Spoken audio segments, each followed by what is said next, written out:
The summer sun was finally dipping below the horizon, painting the sky in streaks of orange and purple. Down on the ground, in a part of the Hamptons, where the houses were more like castles and the hedges were trimmed to perfect geometry, the real show was just beginning. Ethan Thorne's estate was the crown jewel of the street. It wasn't just big, it was imposing. Tall, white columns framed the entrance, and lights were coming on in every window, making the place glow like a spaceship that had landed on the perfect green lawn. The air buzzed with a specific kind of energy, the sound of money having a good time. You could hear it in the clink of crystal champagne flutes, the low hum of luxury car engines purring up the driveway, and the easy laughter of people who never had to think about the price of anything. Inside, it was even more intense. The main living room was a sea of linen suits, silk dresses, and expensive tans. A jazz trio played in a corner, but their music was mostly just expensive background noise, talked over by groups discussing market fluctuations and upcoming vacations to places with unpronounceable names. The smell was a mix of gardenias from the enormous flower arrangements, fine perfume, and seared scallops being carried on silver trays. This was Ethan's world, and he was right in the middle of it. He stood by the massive stone fireplace, a glass of single malt scotch in his hand. He was in his 50s, with silver hair that looked professionally windswept and a smile that was confident to the point of being a challenge. He'd built his fortune in private equity, which basically meant he was very, very good at buying things, changing them, and selling them for much more. He believed, down to his bones, that success was the ultimate measure of a person. If you had wealth, you had wisdom. If you didn't, well, you were probably just not trying hard enough. Across the room, moving with a quiet, focused grace, was a young woman. Her name was Mia. She was part of the temporary army of staff brought in for the night from a high-end catering company. Unlike the guests, who wore their clothes like a second skin of confidence, her black pants and white button-down shirt felt like a uniform. They were a symbol of her role here. Invisible, functional, temporary. Mia was 22, a student at a prestigious but brutally expensive conservatory in the city. She was studying classical piano performance. Her hands, which carefully balanced a tray of empty glasses, were her life. They were strong, with long fingers, but they currently smelled of dish soap and champagne, not the rosin and old wood of the practice rooms she lived in. This summer job, along with 2 others, was what stood between her and having to drop out. Every tipped glass she cleared was another hour she could afford to rent a practice piano. She weaved through the crowd, a ghost in plain sight. She offered canapes with a soft "excuse me" that was mostly ignored. She was good at her job precisely because she was so unnoticeable. Her mind, however, was a million miles away. As her ears caught a fragment of the jazz trio's attempt at Gershwin, her internal critic tuned in.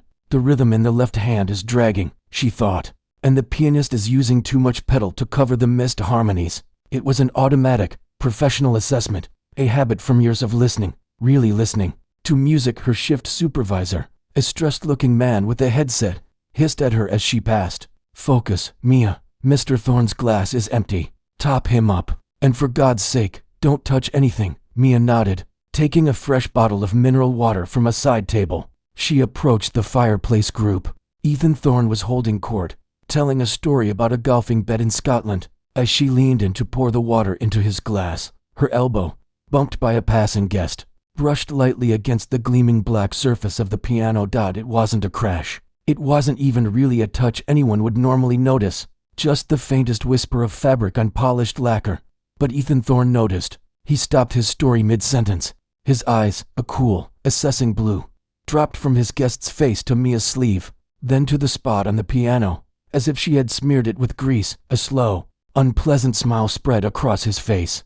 He held up a hand, silencing the person he was talking to. The small circle around him grew quiet, sensing a new, more entertaining drama. Well, Ethan said, his voice loud enough to cut through the nearby conversations. "Seems we have an admirer." Mia froze, the water bottle still in her hand. "I'm so sorry, sir," she said, her voice barely above a whisper. "It was an accident." "An accident?" Ethan repeated, playing to his audience. He walked over and made a show of examining the pristine surface of the piano. "This, my dear, is a Bessendorfer, Austrian, handmade. It costs more than you'll make in, well, let's not be crude." A few people in his circle chuckled politely. Mia felt her face grow hot. She knew exactly what a Bessendorfer was. She'd dreamt of playing one.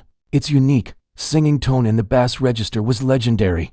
To see it here, in this museum of a living room, was a kind of ache. I understand, she said, forcing herself to meet his gaze. It won't happen again. Her apology was soft, not groveling. It was a plea to end the scene. But Ethan Thorne mistook her quiet dignity for fear. He saw a young, pretty waitress, clearly from a different world, who had intruded upon his most expensive toy. In his world, fear was a lever you pushed to establish your position. See that it doesn't, he said, his tone switching to mock sternness. He waved a dismissive hand. The help should really know their place. Some things are for looking, not for touching. He gave his friends a knowing look, as if sharing a universal truth. The laughter this time was a little louder, a little more relieved. The tension, for them, was broken. Ethan had put the little nobody back in her box. He took his refreshed glass from her trembling hand without another glance. Mia turned and walked away, the tray feeling suddenly very heavy. Her supervisor shot her a look that was pure panic. She melted back into the flow of staff near the kitchen door, her heart pounding a ragged rhythm against her ribs. The humiliation was a physical burn in her chest, but underneath the shame, something else simmered. A deep, quiet anger. He hadn't just insulted her, he'd insulted the instrument. He'd called a masterpiece of craftsmanship and music a mere thing, a status symbol. In that moment, the piano stopped being Ethan Thorne's prized possession and became, in her mind, a prisoner in a gilded cage, just like she was for the night, for the next hour. She moved like an automaton. Smile, offer, clear, smile. The party swirled around her, a blur of noise and light. But her eyes kept drifting back to the piano. It sat there, majestic and silent, a sleeping giant in the corner. The jazz trio had taken a break, and its bench was empty, a tantalizing and forbidden seat. Ethan, meanwhile, was enjoying his evening immensely. The little interaction with the waitress had added spice to his night. It reinforced his worldview, a story he could maybe tell later about teaching someone a lesson in boundaries. He felt powerful, in control. The looks from his guests confirmed it. He was the king of this beautiful, expensive castle. He didn't see the way Mia looked at the piano. He didn't see the professional assessment in her eyes as she noted the placement of the instrument, the likely acoustics of the room. He didn't see the way her fingers, when she thought no one was looking, would flex slightly at her side, tracing invisible scales on the fabric of her pants. He saw a servant, a background character in the story of his fabulous life. The idea that she might have a story of her own, a world where she was the central, powerful figure, never crossed his mind. To him, the piano was the finale of his display of wealth. To her, it was a universe of emotion waiting to be unlocked. They were looking at the same object, but they were standing in completely different worlds, separated by a canyon of money and misunderstanding, and that canyon was about to become the stage for a shocking collision. The party had hit that certain peak, the time when the first wave of polite chatter had passed, the drinks had loosened people up, and the host started looking for a way to really make the night memorable. Ethan Thorne felt it in the air. The jazz trio was back, but they were just background music again, part of the furniture. He wanted a moment, something to shake things up, to give his guests a story they'd tell for weeks. He'd been watching the waitress, the one from the piano incident. She moved through the room like a shadow, efficient and silent, but he noticed she kept glancing at the Bessendorfer, not with longing, he thought, but with a kind of dumb fascination, like a kid staring at a fancy sports car. The more he sipped his scotch, the funnier the whole thing seemed. His friends had chuckled at his joke earlier. He could do better than that. A plan, mean and simple, formed in his mind. It would be a demonstration, a little lesson in reality, wrapped up as entertainment. It would show his guests his wit, his control, and it would put that quiet girl firmly in her place. All at once, he felt a little thrill of anticipation. He clinked his fork against his crystal glass. The sharp, ringing sound cut through the murmur of the party. People turned, their faces expectant, smiling. They were used to Ethan making announcements, showing off a new acquisition, telling a witty story. "Friends," he called out, his voice loud and warm, the perfect host. "Thank you all for coming to my little home." A wave of appreciative laughter rolled through the room. This was no little home, and everyone knew it. "We've got good food, good drink, but I think we need a little more music. Something personal." He paused, letting the suspense build. His eyes scanned the room, a predator looking for the right moment to pounce.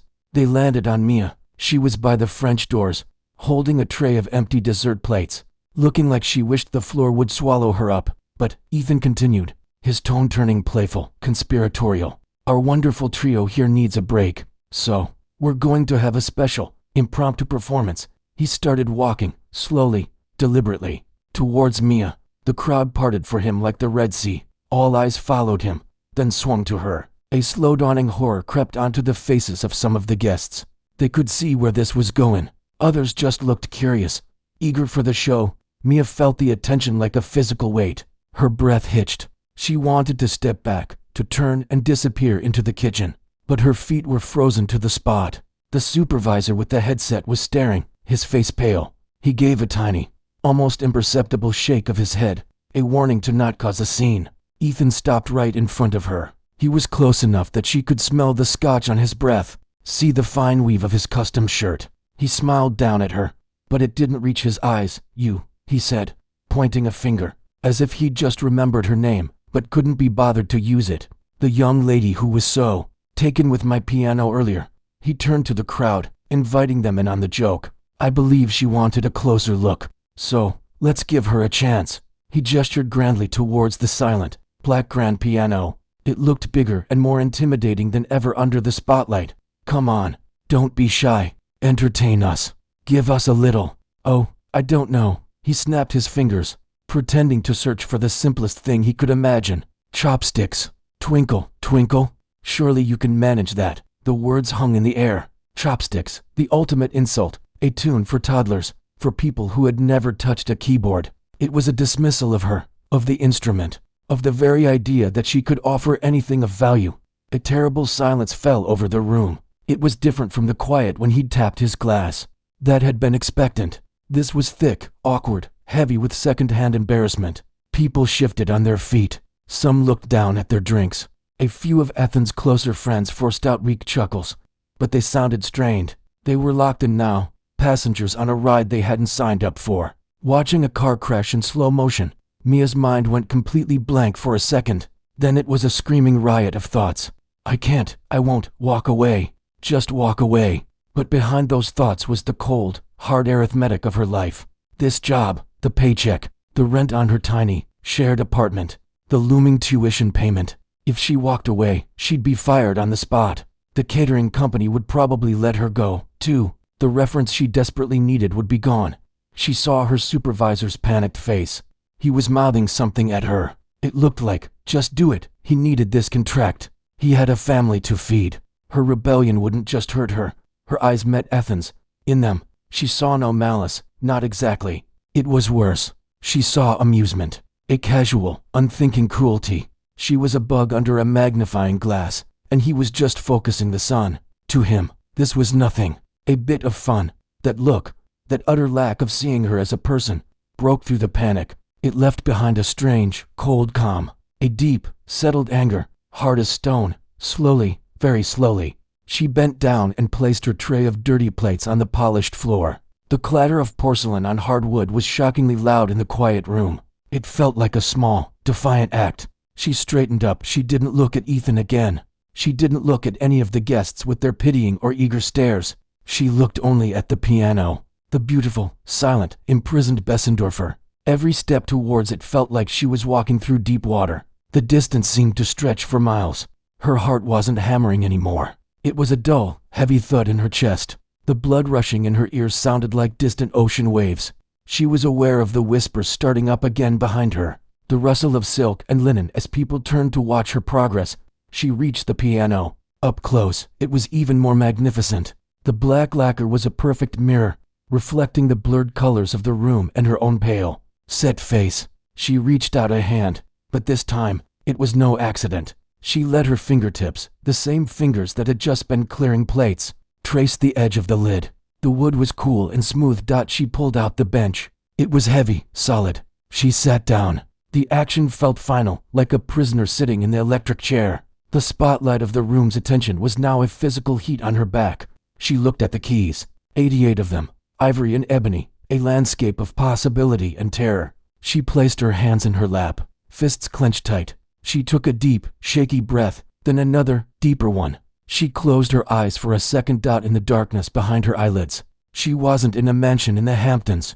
She was in a practice room that smelled of dust and old coffee. The walls were thin, and you could hear the violinist next door screeching through scales. Her mentor, a kind old man with endless patience, was sitting on a wobbly stool beside her. He'd seen her freeze up before a jury once, seen the fear turn her fingers to wood. "Mia." His voice came back to her now, clear as a bell. "The music isn't out there in the room. It's not for them. It's in here." He had tapped his own chest. "You play for the music. You play for the person you were when you first fell in love with it. Let them listen if they want, but you play for you." She opened her eyes. The room snapped back into focus, but it felt different. The guests were just shapes. Ethan Thorne was just a man in a suit. The piano in front of her was no longer his symbol. It was an instrument. Her instrument. A voice. She had a choice. She could play chopsticks. She could give him his little victory, his cheap laugh. She could be the obedient waitress, the good sport, and slink away. She could play. Not for them. For her. For every hour of practice. For every sacrificed weekend. For every time someone had made her feel small. For the music itself. Trapped in this beautiful box in a room full of people who couldn't hear it. She lifted her hands from her lap. They were steady now. She positioned them over the keys, her posture shifting from that of a scared girl to something else entirely. Her shoulders dropped. Her spine straightened. She became, in that simple movement, a pianist at the keyboard. She let the suspense build for one last, excruciating moment. Let them think she was scared. Let them think she was searching for the simple notes of a nursery rhyme. Then, with a force that seemed to come from the very center of the earth, she brought her hands. The sound that exploded from the piano was nothing like anyone expected. It wasn't the plinking, silly notes of chopsticks. It wasn't even music at first. It was a command. 3 huge, dark, perfectly spaced chords. Boom, boom, boom. Like 3 massive fists hammering on the gates of the mansion itself. The first chord sucked the air right out of the room. Every last bit of chatter, every clinking glass, every rustle of fabric, died instantly. It was a sound of such power and deep, ringing authority that it felt physical. A wave that hit everyone in the chest. The second chord hung in the stunned silence, its vibration crawling through the floorboards. People actually flinched. The smirk on Ethan Thorne's face shattered like glass. His jaw went slack. His brain, fogged by scotch and superiority, couldn't process what his ears were hearing. This was wrong. This was all wrong. The third chord descended, deeper and more complex. A storm cloud settling over his perfect party. By the time its last echo faded into the crystal-filled air, the transformation was complete. The girl at the piano was gone. In her place sat a musician. Her posture was now a study in controlled power. Her back was straight but not stiff, her shoulders loose. Her entire body focused into the points of her fingers on the keys. The nervous waitress had vanished. Her face, lit by the soft light over the music rack, was a mask of intense concentration, but also of something else, a deep, almost painful feeling. Her eyes were fixed on a point far beyond the room, seeing only the landscape of the music in her mind. Then, the storm broke. Her left hand launched into a relentless, driving rhythm, a low, ominous march that sounded like a heartbeat from a nightmare. It was precise, powerful, and unshakable. Over the top of it, her right hand began to weave a melody. It was a haunting, Russian-sounding tune, full of longing and ghostly beauty, but it kept getting interrupted by crashing, dissonant chords that fell like slabs of stone. This was Rachmaninoff, his prelude in C-sharp minor, a piece written by a young man, full of drama and teenage angst. But when played like this, with this kind of raw conviction, it was anything but childish. It was a story of struggle, of a soul fighting against something huge and oppressive. The guests were frozen. A woman with a diamond necklace worth more than a car stood with a smoked salmon canape, halfway to her open mouth, utterly forgotten. A famous tech investor, known for his ruthless confidence, found himself gripping the back of a sofa, his knuckles white. The jazz trio musicians had come out from the corner and were just staring, their professional pride completely erased by awe. The bass player muttered, "Holy hell," but no one heard him over the music. They weren't just hearing a performance. They were being invaded by it. The music didn't politely ask for their attention. It seized it. It filled every corner of the high-ceilinged room, bouncing off the expensive art and the floor-to-ceiling windows. It was in the air they breathed. Ethan Thorne felt the world tilting under his feet. The initial shock had worn off, leaving a cold, crawling dread in his stomach. This wasn't the plan. The plan was for a funny, awkward moment, A humble little tune that would make everyone chuckle and feel comfortably superior. This was a catastrophe. He watched her hands. They were a blur, but a controlled blur. They flew across the keys with a speed and accuracy that seemed impossible. The loud, thunderous sections shook the crystal in the chandeliers. The soft, whispering passages were so quiet the entire room leaned forward, holding its collective breath, straining to catch every delicate note. She wasn't just playing the notes, she was shaping the sound, making the piano growl and weep and sing. He looked at her face. There was no sign of the timid girl he'd humiliated. There was no fear, no pleading. There was only the music. And in that moment, with a sickening jolt, he understood. He had tried to make her a puppet. He had pulled a string, expecting a silly dance, but the string was attached to a mountain, and he had just started an avalanche. A memory, unwanted and sharp, pierced his thoughts. Years ago, before the money was quite this solid, he'd taken a date to a concert at Carnegie Hall. A famous pianist was playing. He'd been bored, mostly thinking about a deal he was working on. But he remembered the feeling in that hall, the respect, the sense of being in the presence of a language he could not speak. He felt that now, in his own living room, and it was 1,000 times worse because he was the fool who had dragged it onto his stage. The music built and built, a tidal wave of sound. It was furious, passionate, unstoppable. The left hand's march became more insistent, the right hand's melody more desperate. It was the sound of someone fighting their way out of a box. His box. He glanced at his guests. They weren't looking at him anymore. Not a single one. All their awe, their admiration, their complete captivation was directed at the girl in the waitress uniform on his priceless piano bench. He was invisible. The host, the millionaire, the man who owned everything in the room. He had become part of the furniture. The piece raced towards its famous climax. The pace became frantic, a whirlwind of notes. Mia's body moved with the music now, not with showy gestures, but with the natural, physical effort of channeling something so powerful. A strand of hair had come loose from her neat bun and stuck to her damp temple. She was breathing hard, but her control never wavered. She was in the eye of the hurricane, perfectly calm while unleashing chaos around her. The final chords approached, 3 of them, just like the beginning, but now they were a conclusion, a judgment. Crash, a chord so loud it made several people jump. A moment of ringing silence. Crash, another, even more definitive. Her hands leapt from the bass to the treble, spanning almost the entire keyboard with a terrifying strength. Then, the last one. She gathered every ounce of feeling, every bit of the night's humiliation, every dream, every hour of work, and poured it into the final, crushing harmony. Boom. It wasn't just a note. It was a period at the end of a sentence, a door slamming shut, an exclamation point made of pure sound.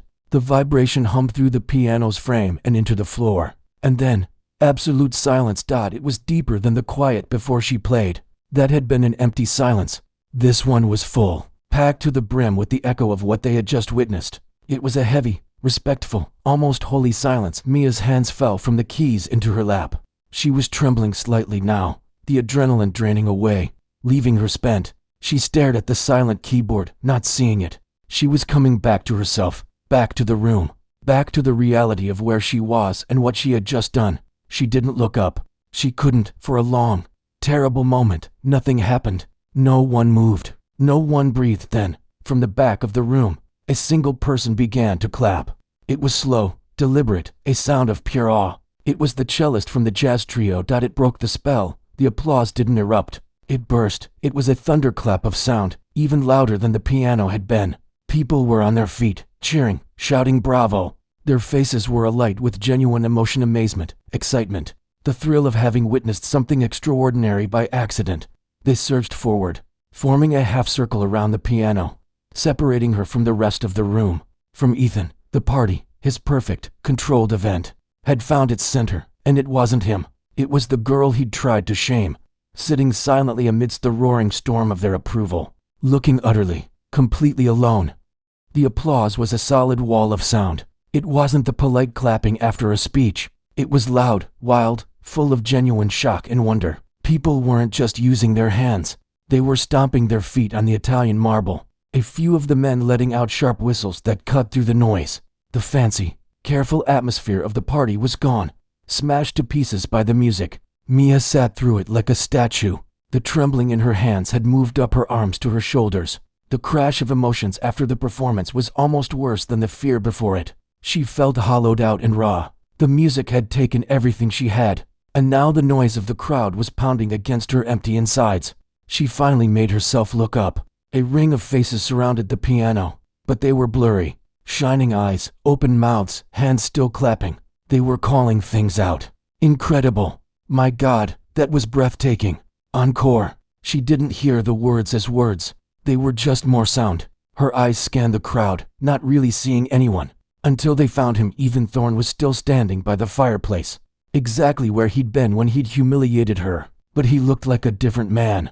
The smug, relaxed host was gone. He stood stiffly, his empty glass dangling from his fingers. His face was pale, wiped clean of any expression except a kind of stunned blankness. He was looking right at her, but she had the strange feeling he wasn't seeing her at all. He was seeing the hole she had just blown through the center of his evening, his authority, his whole understanding of the night. Their eyes met for a second across the crowded room. In that flash, she saw it. The confusion, the dawning, ugly realization, the shame. It wasn't an apology. It was the look of a man who has stepped on what he thought was a stick and found it was a live wire. Then the circle around her tightened, and he was blocked from view. A woman in a dazzling blue dress reached out and touched Mia's arm. That was. I have no words. Where did you study? Who is your teacher? The questions came like bullets, from all sides. That piece. Rachmaninoff. My heart is still racing. Have you performed at Lincoln Center? You're not really a waitress, are you? This is some performance art, right? The attention was a new kind of assault. Before, they had looked at her as furniture. Now they were looking at her as a celebrity, an object of fascination. It wasn't much better. It was just a different cage. She tried to answer, but her voice came out a dry croak. I study at the conservatory. In the city, she swallowed, trying to find her professional self, the one who knew how to accept a compliment after a student recital. Thank you. Thank you very much. She stood up from the bench. Her legs felt like cooked noodles. The movement caused another wave of cheers. She needed to get out. The air in the room felt too thick to breathe. Please, she said, her voice a little stronger. Excuse me. My shift isn't over. She started moving, pushing gently through the well-dressed crowd. They parted for her, but they didn't stop. They walked with her, a buzzing, excited entourage. You must come play for our charity gala in September. What's your name, dear? I want to follow your career. Do you give lessons? My daughter is hopeless, but for you, we'd pay anything. Each offer, each question, felt like a weight. They were treats thrown to a performing animal. They meant well, probably, but they came from a world where everything, even genius, had a price tag. She just kept nodding, saying thank you, over and over. A smile plastered on her face that felt as tight as a drum. Across the room, Ethan watched the migration. His party was following the waitress. The center of gravity had physically shifted away from him. A cold fury began to mix with his shame. This was his house, his piano. He had paid for the wine they were drinking, the food they were eating, and they were fawning over the help. An older gentleman, a retired orchestra conductor who Ethan invited to parties to add cultural credibility, detached himself from the crowd around Mia and made a beeline for him. The man's eyes were bright with excitement. Ethan, my boy, where on earth did you find her? The conductor boomed, grabbing Ethan's arm. That was not just competent. That was historical. The control in the left hand, the emotional depth. She made that old warhorse sound fresh. You sly dog, hiding a prodigy among the canapes. Ethan tried to muster a smile. It felt like a crack in dried mud. Just a bit of fun, Arthur, he said, his voice tight. Fun. Arthur laughed, a big, booming sound. That was a masterclass. That young woman shouldn't be carrying trays. She should be carrying a recording contract. You must introduce me properly. I have friends at the Philharmonic. Arthur clapped him on the shoulder and hurried back to the throng. Ethan stood there, the spot on his shoulder where Arthur had touched him feeling like a brand. You must introduce me. The words twisted in his gut. He was to be the introducer now, the facilitator for the girl he had tried to mock.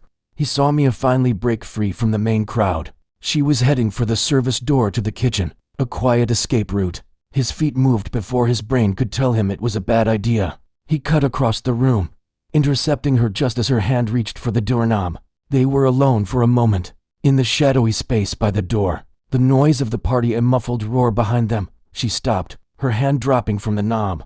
She looked at him. She didn't say anything. She just waited. There was no fear in her eyes now. No anger, either. Just a deep, exhausted calm. It was worse than if she had yelled at him. The words he had planned stuck in his throat. He wanted to say something clever.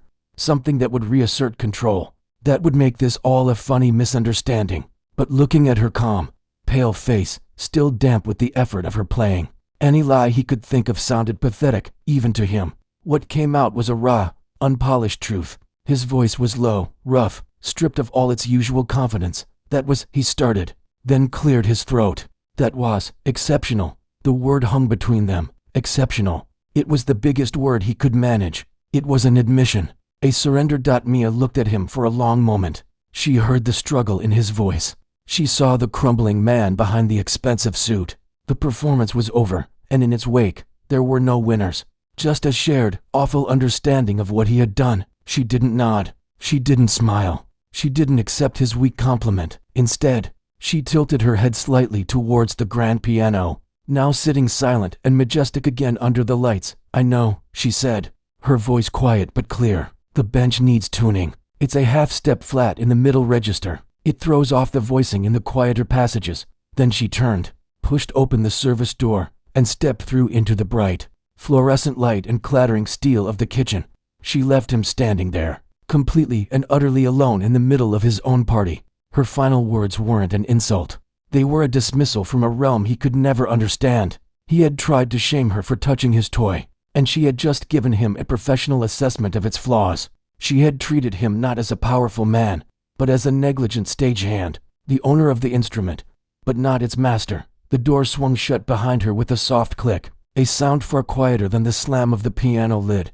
But to Ethan, it was deafening. The kitchen was a different world. The air was hot and thick with the smells of garlic, roasted meat, and dish soap. The roar of the party was replaced by the clash of pots, the hiss of the industrial dishwasher, and the short, sharp calls of the chefs. It was chaotic, but it was a real chaos, a working chaos. It felt more solid than the glittering fog she had just left behind. Mia leaned against the cool stainless steel of a counter, closing her eyes. Her heart was still doing a strange, fluttering dance in her chest. The shift supervisor, the man with the headset, rushed over. His anger from before was gone, replaced by a kind of frantic awe. "What was that?" he hissed, not unkindly. "My God, the client is going to. I don't know what he's going to do. Are you okay?" Mia opened her eyes and nodded. "I'm fine. I'm sorry if I caused trouble." "Caused trouble?" He let out a short, disbelieving laugh. "Half the guests are asking for you. The other half are just standing around looking like they've been hit by a truck." He looked at her, really looked at her, as if seeing her for the first time. You shouldn't be here, cleaning up after these people." She gave him a tired, real smile. "Tonight, I need to be. Can I just get back to work? My shift ends in 40 minutes. He blinked, then shook his head, a smile breaking across his own stressed face. "Sure, yeah, of course.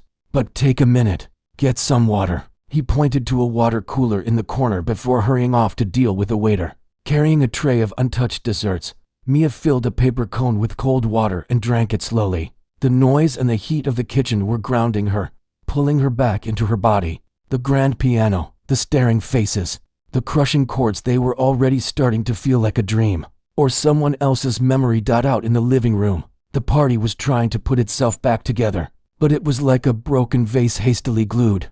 The pieces were all there, but the cracks were obvious. People stood in small, animated groups, all talking about the same thing. They weren't discussing stocks or vacations anymore. They were reliving the performance, arguing over the name of the piece, marveling at the sheer, shocking talent they had witnessed. Ethan Thorne was nowhere to be seen. He had, in fact, retreated to his study, a wood-paneled room at the back of the house. He closed the heavy door, shutting out the noise. The room was quiet, lined with books he mostly hadn't read. He poured himself another scotch, a larger one this time, and didn't bother with the ice. He drank it in one long, burning gulp, hoping it would erase the feeling crawling under his skin. It did in single quotes. He kept hearing her final words. "The bench needs tuning, not you're a jerk, not how dare you," but a simple, technical critique of his most prized possession. She had listened past the wealth, past the show, and heard a flaw. She had reduced his $200,000 status symbol to a machine that wasn't functioning perfectly. And she was right. He'd never noticed. He'd never even thought to listen that closely. For the first time in a very long time, Ethan Thorne felt poor. Not in money, but in substance. He felt like a cardboard cutout of a rich man, propped up in front of a beautiful set.